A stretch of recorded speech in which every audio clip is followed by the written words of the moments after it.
pastora comentou sobre o encerramento do Sermão da Montanha, semana passada. Foram 7 semanas de humilhação pública para a gente, né? Vamos falar desse jeito aí. Onde a gente vinha nessa igreja e só lapada, só apanhava, só levava, e a gente saía constrangido daqui, estou falando de mim, desculpe. E eu saía constrangido daqui com pobre, eu me sinto diante do Evangelho de Cristo. Não sei se você estava comigo nessa, mas era difícil aquelas mensagens. Por que Jesus inventou essa história de Sermão da Montanha? E aí nossos pastores vão lá, oram, se consagram e decidem fazer uma série de 7 semanas para ficar aqui, né? Passando o Evangelho em nós, e a gente olhando aquilo e falando, meu Deus, eu preciso melhorar. Eu preciso ser um homem melhor, eu preciso ser um pai melhor, eu preciso ser um discípulo de Cristo melhor.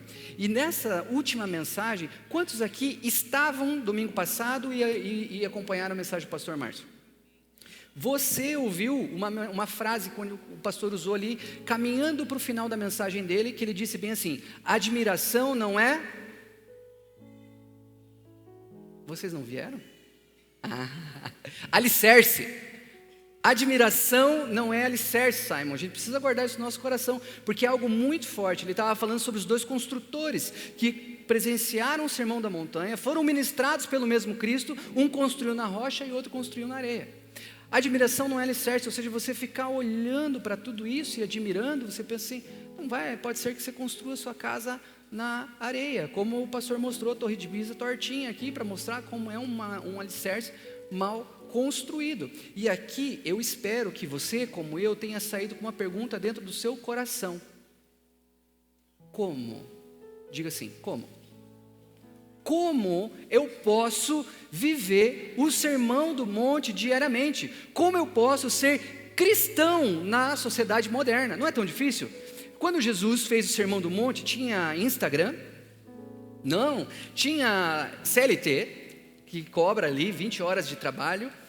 Sim ou não? Não. Tinha pejotização? Não. Tinha boleto para pagar? Não tinha boleto, mas tinha conta já na época, né?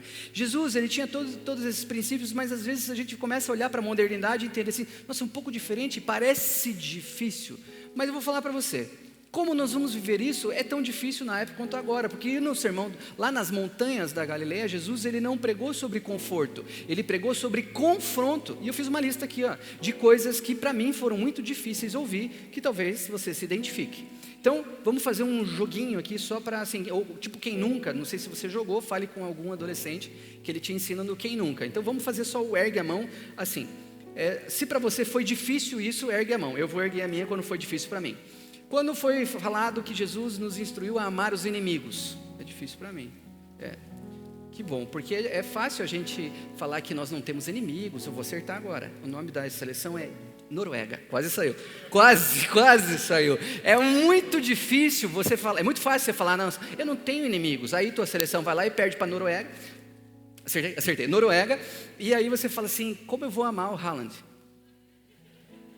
O cara meteu 2 na gente, é difícil, né? Ou você vê assim, que maravilha que eles foram eliminados ontem. Todos somos ingleses, né? Todos filhos.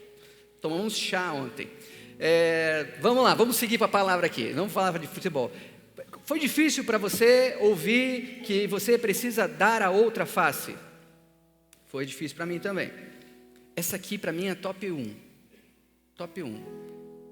Perdoar. Difícil perdoar. Não, ele está me devendo, me ofendeu, vai ter que pedir perdão para mim, não eu para ele. Acumular tesouros na terra.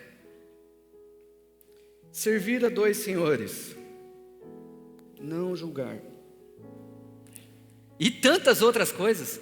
Não é difícil, esse evangelho ensinado, e a pergunta que fica dentro de nós é, como que eu vou aplicar isso aqui na prática? Como que eu vou viver esse sermão? É uma pergunta muito humana, né? É normal a gente se perguntar isso. Como eu, pobre que sou, vou conseguir chegar no nível que Jesus coloca no sermão? Se você não saiu com essa pergunta daqui, depois dessa série, meu irmão, vamos orar por você aqui, vamos chegar junto, vamos ligar para o teu líder, porque nós precisamos ter esse incômodo e ter esse autoconfronto que vem da palavra de Deus. E essa pergunta é boa, né? E aí, o que nós temos que entender hoje, que eu quero construir com você algo aqui no Senhor.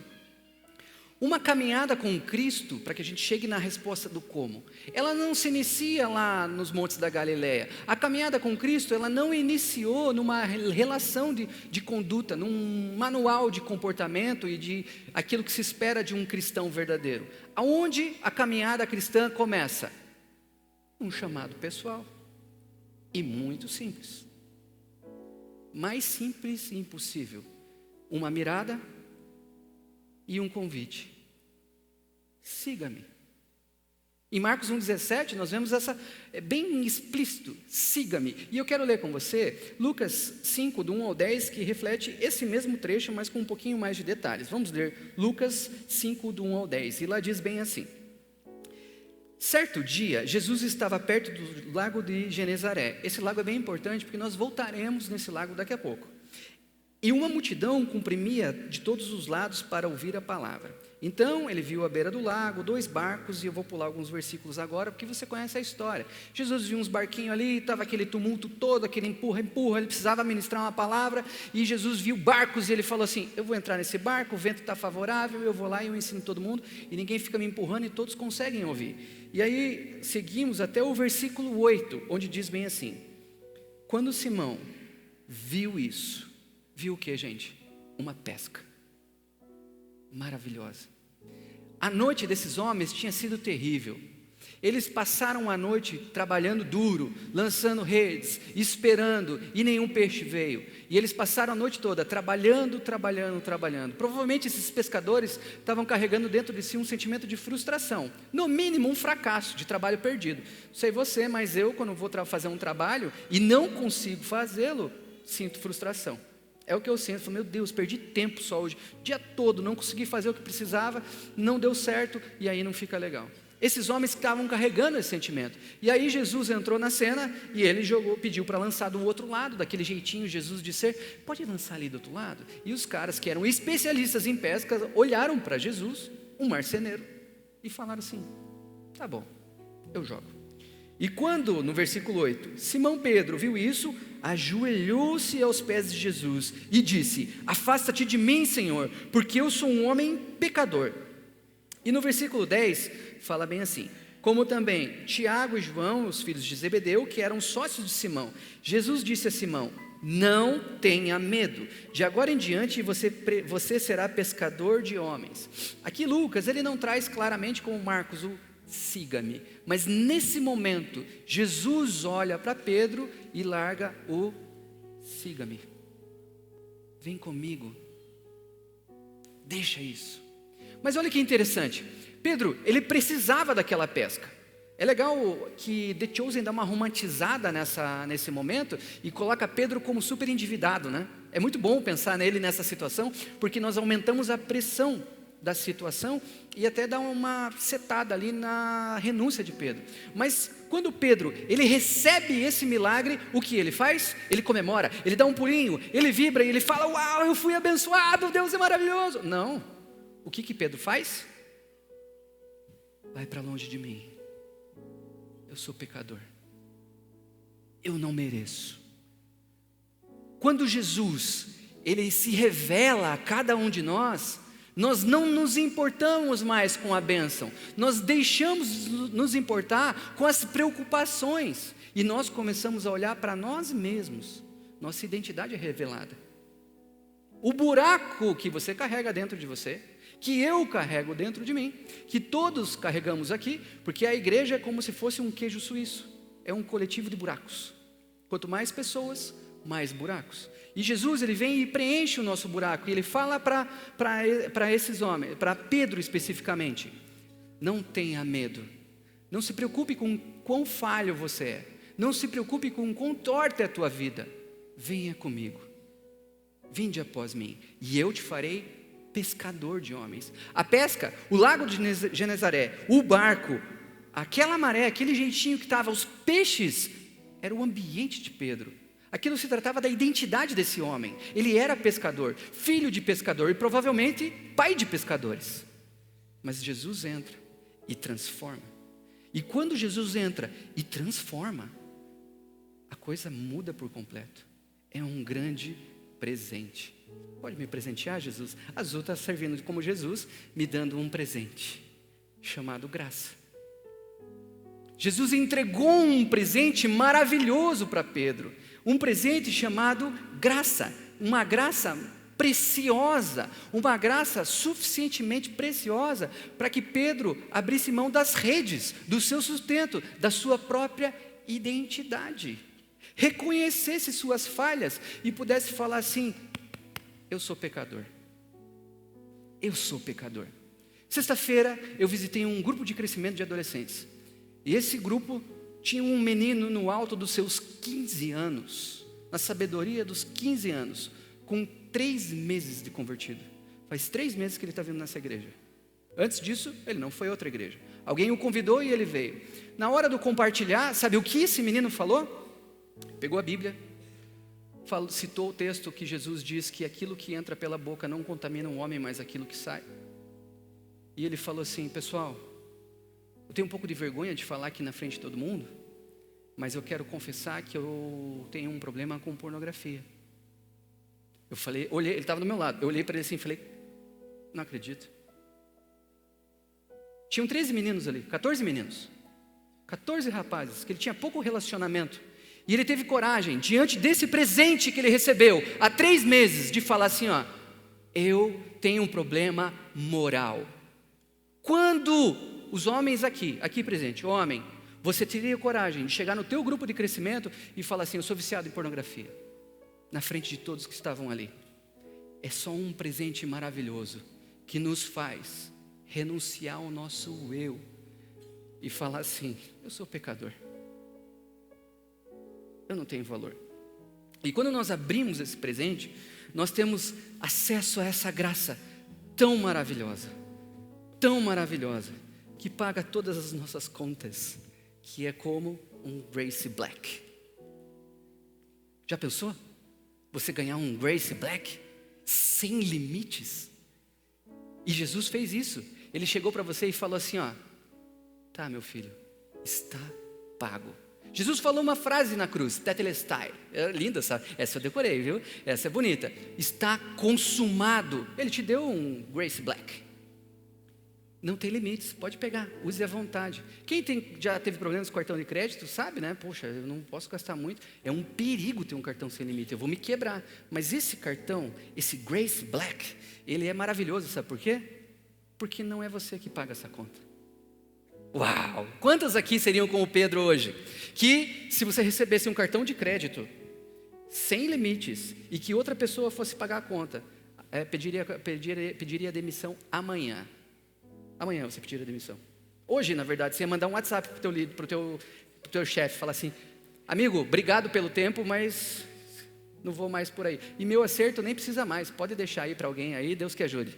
Você não faria isso? Eu entendo, Pedro. Pensa, um cartão de crédito sem limites e sem fatura no final do mês. Essa é a graça maravilhosa. Não é impressionante você ter essa possibilidade de ter um cartão para gastar à vontade? É a graça que cobre teus pecados e nos leva para outros lugares. Eloá, minha filha, ela é maravilhosa, amo ela, está para fazer 15 anos, e ela tem um jeitinho todo especial de falar com o pai dela, quando ela quer uma graninha. Ela me manda um videozinho, começa com uma foto dela, depois da foto vem um tubarão falando assim: papai, essa noite eu tive um sonho, e você pode realizar esse sonho. A primeira vez que eu recebi esse vídeo, eu me rachei de rir. É um memezinho, talvez você já tenha recebido de algum filho seu aí, mas aí o videozinho continua: e você pode realizar esse meu sonho. Eu sonhei, papai, que hoje você me fez um pix.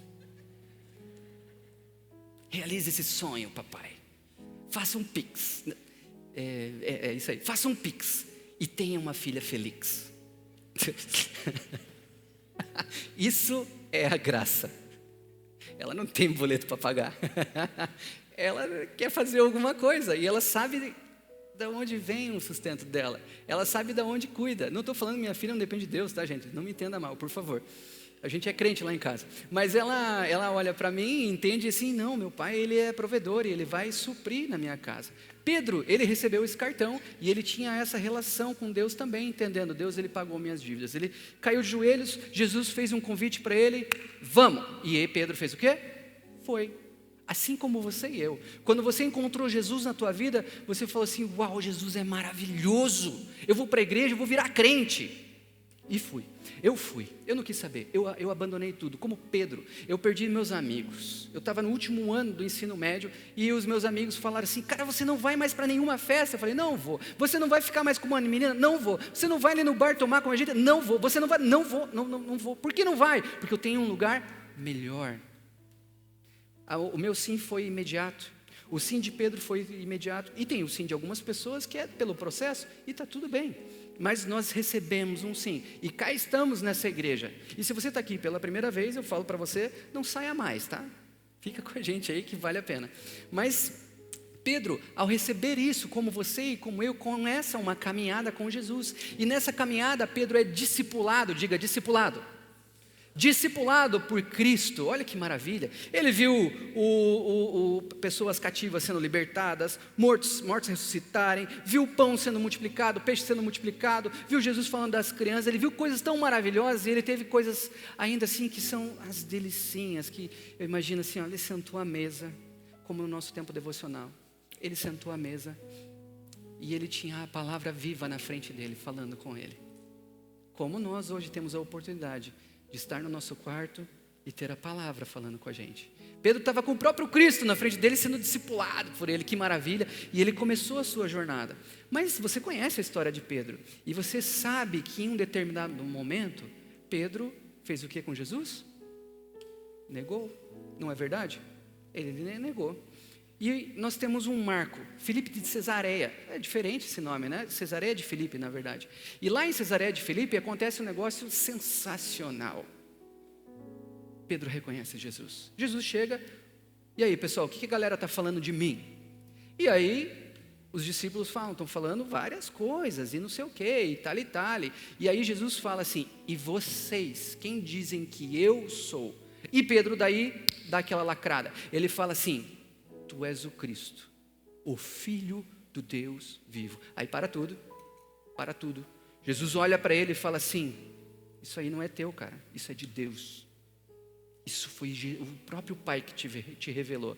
E aí vem o começo do nosso ministério aqui na terra, que é a igreja. Então a igreja nasce na revelação da identidade de Cristo. Lindo isso, né?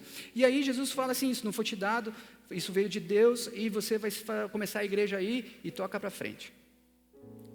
Maravilhoso, né? Pedro sabia quem era Jesus. Pedro sabia quem ele era. Pedro caminhava com Jesus.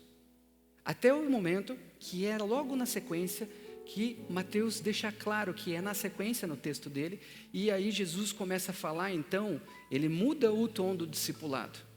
Jesus, ele disse a eles, sigam-me. E eles começaram a ver maravilhas. E chegou nesse momento que eles entenderam quem era Cristo, que Jesus começa a falar o que vai ser preciso acontecer, o que vai ser necessário acontecer. E aí Jesus fala, eu vou ser preso, eu vou ser surrado, eu vou ser humilhado e eu vou morrer. Qual foi a reação do nosso personagem chamado Pedro, que poderíamos ser nós? Não, Jesus, não vai acontecer.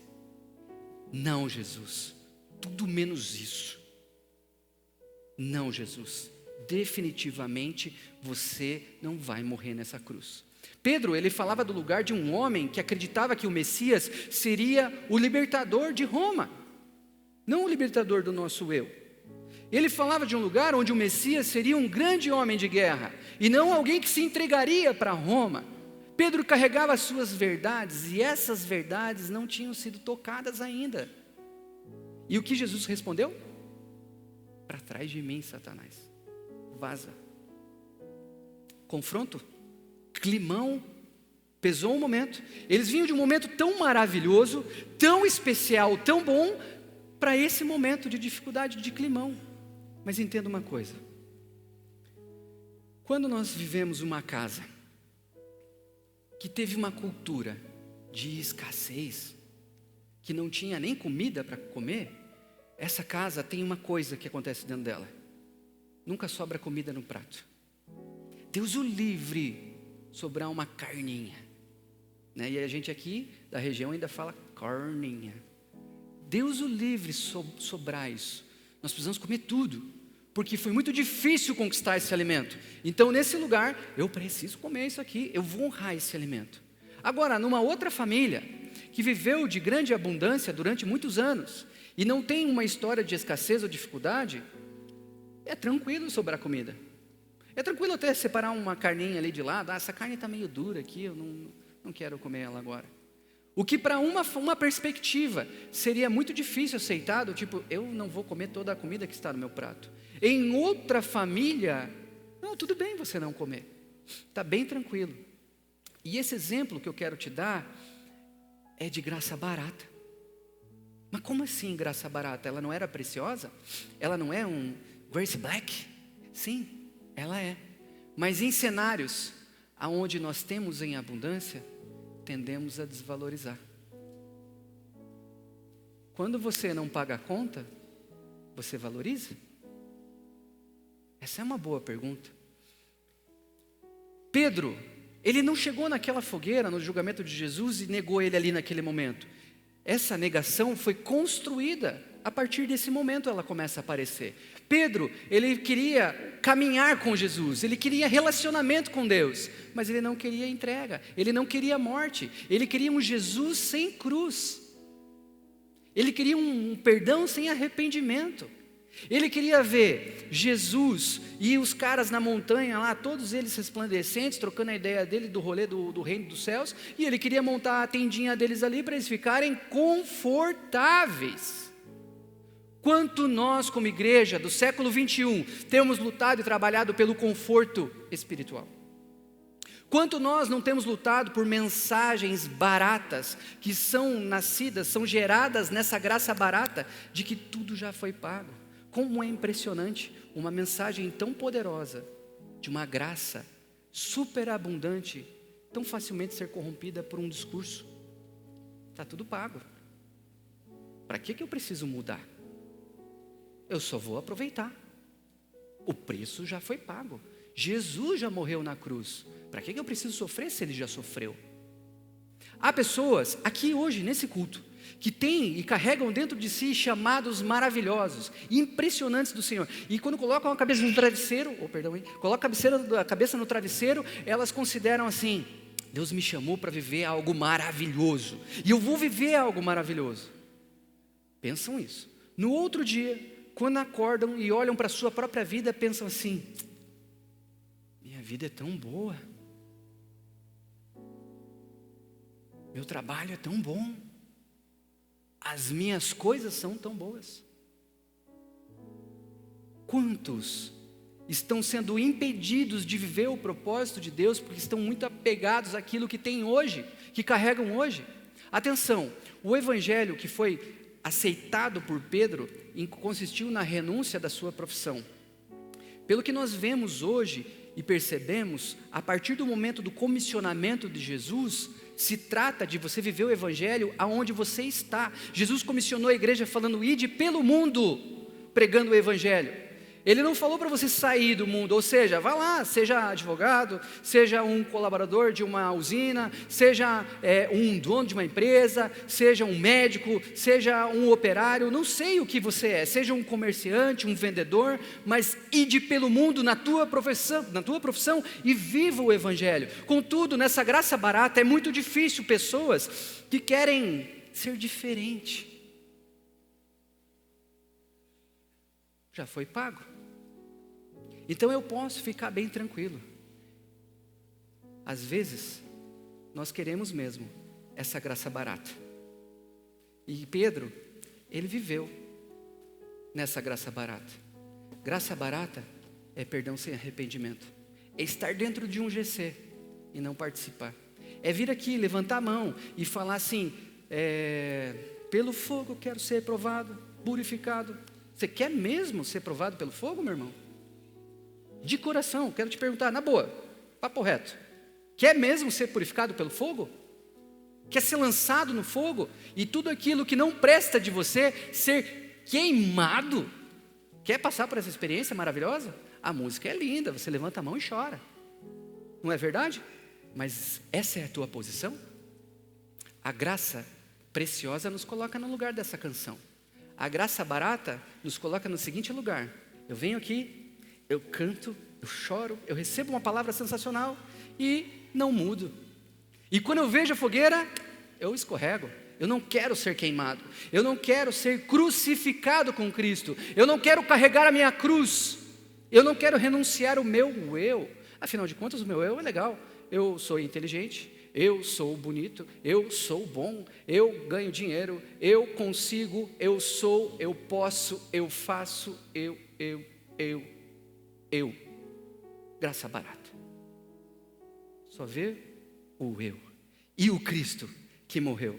Pedro, ele, na noite que Jesus foi preso, ele estava diante de uma fogueira que João faz uma narrativa linda dessa fogueira. E Pedro, ele nega Jesus por 3 vezes. Por 3 vezes. Pedro, ele decidiu seguir Jesus de longe. Será que hoje, meu irmão, você não tem seguido Jesus de longe? Longe o suficiente para você não ser reconhecido como cristão. Para você permanecer onde você está, com o teu ciclo de amizades, ok? Para todos olharem para você e falarem assim: essa é uma pessoa legal, é isso aí. Mas não que você é uma pessoa que vai causar algum tipo de abalo nas estruturas das pessoas que estão ao redor de você. Pedro estava longe o suficiente para não ser reconhecido, mas seguindo na distância suficiente para ele dizer para ele mesmo uma desculpinha: eu sou discípulo. Perto para se enganar, longe para enganar os outros. 3 negações, aquela mirada de Cristo e a decepção veio. Pedro entendeu: eu não consigo pagar o preço dessa graça. Eu não consigo pagar o preço de caminhar com Cristo. É muito caro para mim. Eu não quero ver Ele morrer. Eu não quero viver a frustração do meu sonho. Nós conquistaríamos e faríamos o nosso povo livre. Era isso que ia acontecer. Eu não quero mais ver isso. Pedro fugiu e o relato bíblico diz que ele chorou amargamente. Não sei você, mas eu já passei por situações de um enfraquecimento completo da minha fé. De eu viver essa graça barata, lendo Bíblia, fazendo minhas reuniões, liderando meus grupos e com o coração sem nenhum tipo de transformação. Eu já vivi muito tempo longe da presença de Deus, sendo um crente ativo. E eu não consigo te explicar como eu cheguei nesse lugar. O máximo que eu consigo é me expor aqui para aqueles que também estão nesse lugar, para falar assim: eu te entendo. Nós, de pouquinho, negociamos algumas coisas. De pouquinho, nós não queremos ser diferentes. Na verdade, a gente fala para nós mesmos: deixa eu fazer aqui isso aqui, porque eu preciso me fazer de louco para ganhar os loucos. Eu preciso fazer uma amizade aqui, porque essa amizade aqui, esse contato aqui é bom para aquilo que eu vou fazer. Eu quero ganhar essa pessoa para Jesus, ou eu preciso avançar aqui na minha carreira, ou aqui eu preciso fazer esse grupo de relacionamento para não ficar tão mal. Mas de pouquinho eu permiti que o meu caráter fosse comprometido e a minha fé esfriada. Eu entendo Pedro. Na verdade, eu me vejo na vida dele, porque eu ganhei um presente. E com as minhas atitudes diárias, eu neguei Cristo. Eu neguei Cristo quando eu não quis ir para a presença dele. Eu neguei Cristo quando eu troquei o meu olhar, eu tirei o olhar da presença dele e coloquei o olhar em lugares onde eu não deveria, lugares de imoralidade, de pornografia. Quando eu deixei coisas preciosas num canto para gastar meu tempo com futilidades. Eu neguei Cristo. Da minha boca não saiu uma palavra assim: eu não o conheço. Mas as minhas atitudes gritaram e o meu coração se esfriou. E aquele presente tão maravilhoso virou uma graça barata. E eu falava para mim mesmo: está tudo pago. Está tudo pago. Na primeira vez que eu fui convidado para ministrar uma palavra na One Light, Nós éramos líderes de geração e no meu coração eu carregava algo que eu ia compartilhar a palavra com as pessoas, eu ia ensinar as pessoas e tudo mais. E o pastor Márcio tinha lá alguma coisa para fazer, e faz muitos anos isso, e ele me ligou, sei lá, numa terça-feira. E eu lembro, hoje, eu estava no shopping com a Lu. Naquele dia, eu tinha caído em pornografia. Naquele dia. E ele me ligou. Marquinhos, eu esperava aquela ligação. Tanto. Eu queria aquilo. E quando eu caí, o Espírito Santo falou comigo. Eu tinha algo especial para você hoje. E eu fiquei assim, puxa, doeu, rasgou aqui, foi triste. E aí ele falou assim, Marquinhos, eu quero falar com você. O seguinte, você pode pregar no sábado? Aí eu parei, ele estava ali do meu lado. Eu falei, pastor, eu não posso. Eu não posso porque a minha conduta não me permite. Eu não posso porque eu não estou bem. E aí o pastor entrou no jogo, cuidou de mim. E foi uma luta de muitos anos. Mas às vezes a gente fala para nós mesmos, não é? Eu já tenho renunciado tanto. Tem coisas que eu não vou renunciar. Tem gavetas da minha vida que eu não quero mexer. Laís cantou, cadê ela? Tá por aqui. Ela cantou, falando, pare de fugir. Ela não ministrou isso hoje? Pare de fugir. Tem gavetas da tua vida que o Senhor quer mexer. E é lindo como João segue numa narrativa, em João 21, e eu vou acompanhar com vocês lá. João 21, do 3 ao 19, eu vou ler alguns versículos alternados. Mas no começo da jornada de Pedro, no começo da jornada de Pedro, ele escuta um convite de Jesus. Siga-me, no lago de Genezaré, depois de uma noite terrível. João 21, 1, vamos ler lá, por favor.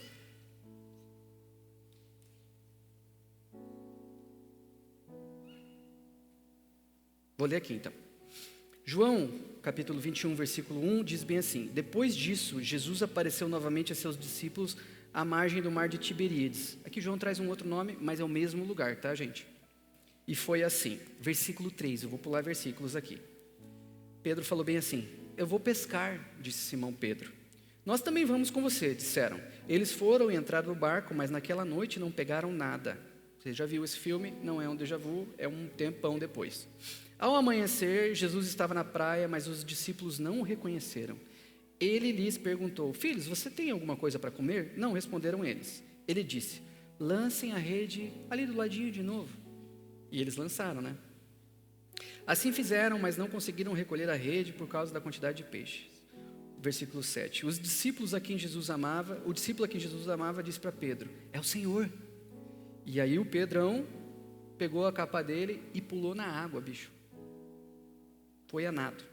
Versículo 9. Quando desembarcaram, viram ali uma fogueira, peixe sobre as brasas e um pouco de pão. Eu vou parar aqui. Pedro teve uma frustração tão grande que ele abandonou ali. Ele foi e ele falou para ele mesmo: preciso pescar. Por que ele precisa pescar? Não sei, João não traz esse relato. Mas ele só precisava pescar. Às vezes você precisa voltar a fazer algumas coisas que você estava habituado a fazer. Mas a frustração que você carrega é tão grande que isso pode até servir de algum tipo de fuga. Pedro, ele tinha assuntos a resolver. Ele precisava se entregar para Jesus. E quando ele ouve que é o mestre, ele se lança na água e vai a nado. Porque ele não quer mais esperar para soltar, para entregar aquilo que ele estava carregando. Na narrativa, a gente vê que Jesus ele chega criticando Pedro, falando: pô Pedro, eu falei que você vai ser o líder, e você é o primeiro que me nega, é o primeiro que me abandona. Foi isso que Jesus fez? Não. Jesus ele tinha fogo aceso, pão e peixe. Pedro estava molhado, Pedro estava cansado, Pedro estava frustrado. Pedro estava amargurado. Amargurado por quê? Porque ele recusou a graça. Quantas vezes no nosso dia a dia nós não abandonamos a graça? Quantas vezes nós não deixamos Cristo de lado e falamos assim: Jesus, não olha para o que eu estou fazendo. Jesus, não olha para o meu coração, porque eu quero pecar mesmo. E pecamos deliberadamente. Isso pesa. Pedro ele precisava entregar isso para Jesus.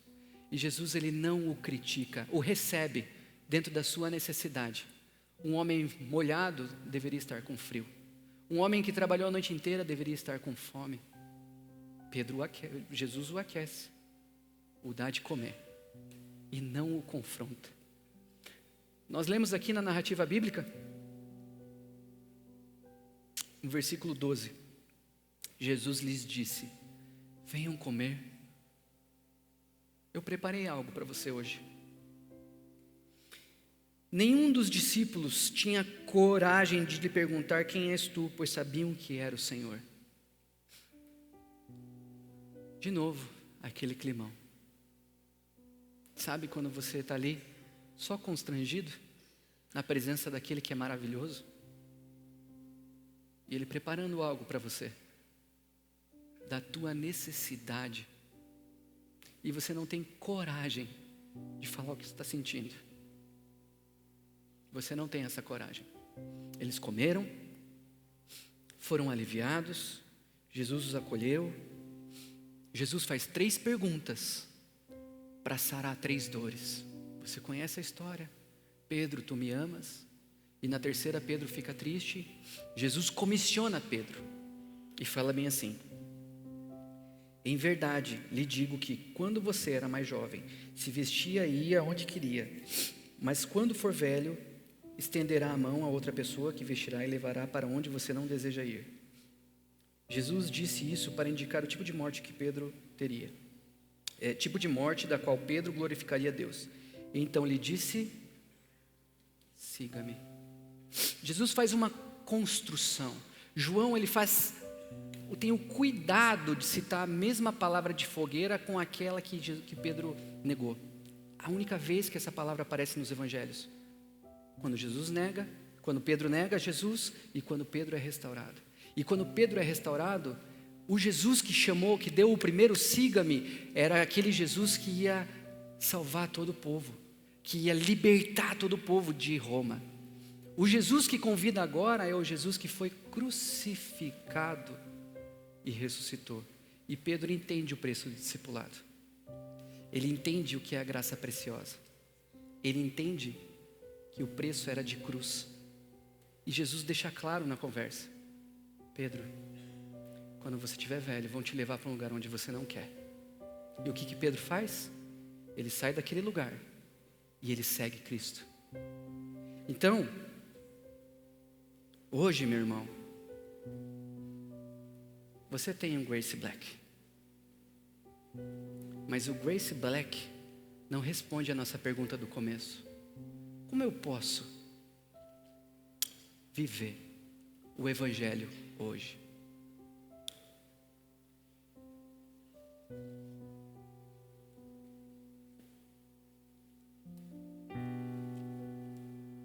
Só pela palavra. Que é a graça que nos confronta, que é o rio que purifica, que é tão preciosa, que faz um homem arrancar o próprio olho e entregar, porque ele está se afastando dessa graça, que vende tudo o que tem, que entrega suas redes, a sua identidade, e vai para ela. Muito diferente desse. Porque eu me emociono, porque eu fui alcançado por essa graça, e eu fico me perguntando: será que eu tenho entregue minha vida? Que eu tenho confessado os meus pecados? Que eu tenho renunciado o meu eu, as minhas vontades, o meu egoísmo? Será que eu tenho sido mesmo um cristão? Será que eu tenho sido um discípulo de Cristo conforme essa palavra diz? Porque nesse lugar, a tua graça me basta. Porque essa história que eu narrei para vocês não tem a ver com Pedro procurando Jesus. Tem a ver com Jesus indo atrás de homens simples, como nós. E falando para eles, no fundo do coração deles: não pelos seus talentos, não pelo seu dinheiro, não pela sua beleza. Sigam-me. Eu te convido a fechar os teus olhos hoje.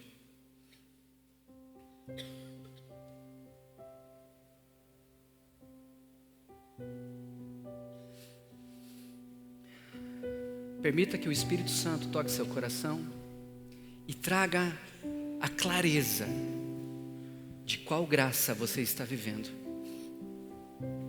Às vezes você está pela primeira vez no lago de Genezaré, ou pela segunda. Às vezes você está no pátio durante o julgamento de Cristo, ou seguindo Ele de longe, só erguendo a mão num culto e escondendo o coração. Hoje Jesus quer te trazer para perto. Hoje Ele tem pão e peixe para você, e um fogo bem quentinho. Não adianta fingir que está tudo bem, se de ti eu recebi perdão, mas não consigo perdoar ninguém. A outra face eu não dei, sou eu escutei, até amei os meus amigos, mas meus inimigos odiei. Na minha hipocrisia me achei melhor que o outro, sem perceber a trave que estava no meu olho. Em pele de ovelha, agindo como lobo, me esqueci do reino, juntando os meus tesouros. Ah, Jesus, quebra o meu orgulho e faz-me olhar pra cruz. Tira a dureza do meu coração.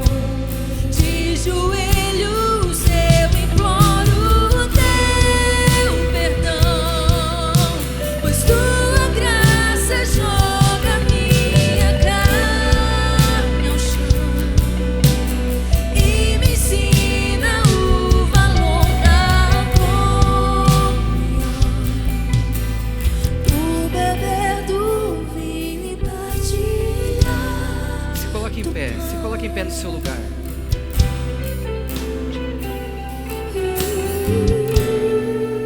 A graça do Senhor alcança onde você está. Se você voltou para lugares onde não deveria mais estar, se você deu as costas para Ele, se você o seguiu de longe, eu não sei, mas a graça te alcança onde você está. O que você quer viver hoje? Aquilo que tem valor ou aquilo que não vale nada? Faça a tua oração aí no seu lugar. Faça a tua oração. Sim, Jesus. Não adianta fingir que está tudo bem, se de ti eu recebi perdão, mas não consigo perdoar ninguém. A outra face eu não dei, só o meu ego escutei, até amei os meus amigos, mas meus inimigos odiei. Na minha hipocrisia me achei melhor que o outro, sem perceber a trave que estava no meu olho.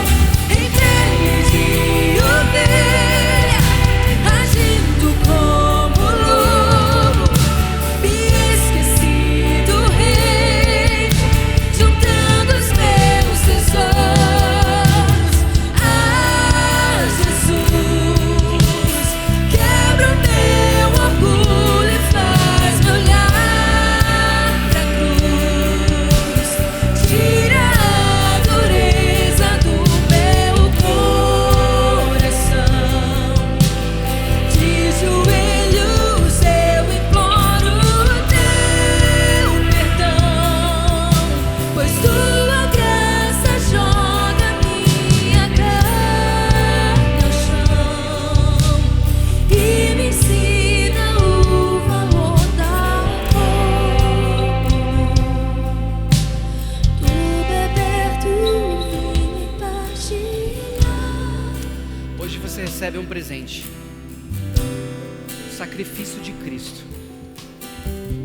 Sim, a tua conta está paga.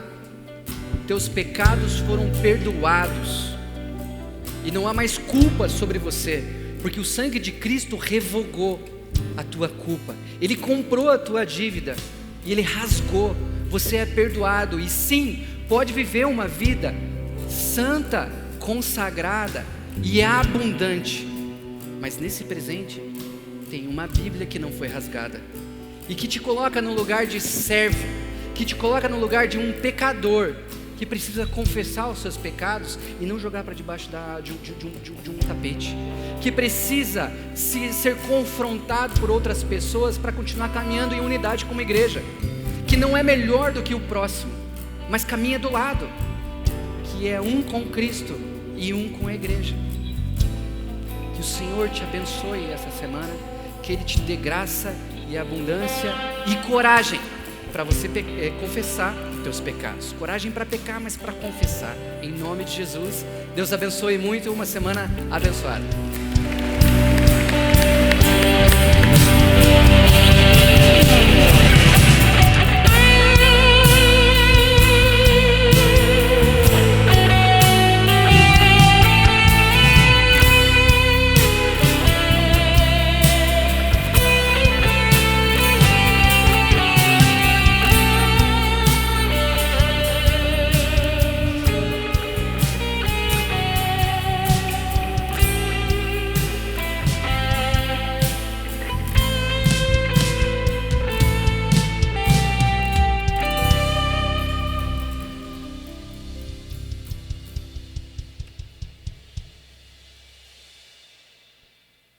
Wait to get out the door. We going to the house of the Lord. God, through every season, you give me a reason to see beyond my mistakes and wash away my old ways. Now I'm a living testimony of your grace. And God, you give me purpose for a brand new day. I spin my records on a Sunday before I get myself to church. I put on my best fit, your song got me dancing. I cannot wait to get out the door. We going to the house of the Lord. Yo, come on now. See, on the first day I made mistakes, and on the second day I lost my way.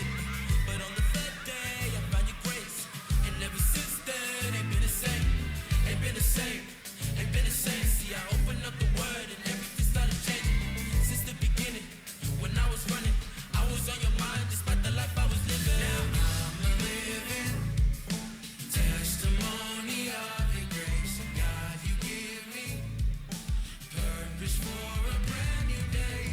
'Cause I spin my records on a Sunday before I get myself to church.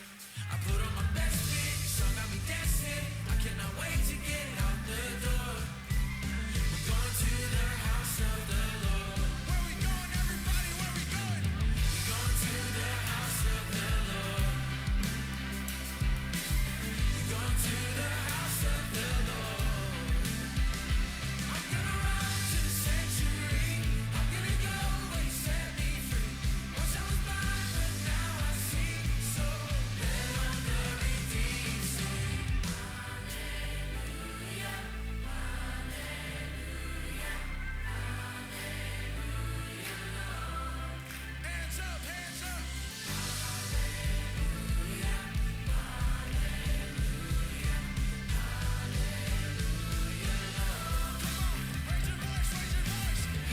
Hallelujah, hallelujah, hallelujah, Lord. Hallelujah,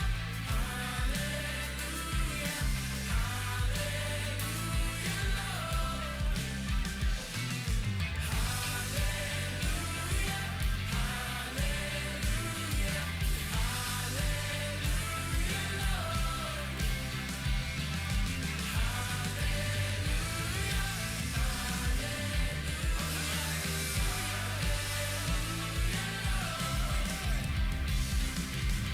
Going to the house of the Lord.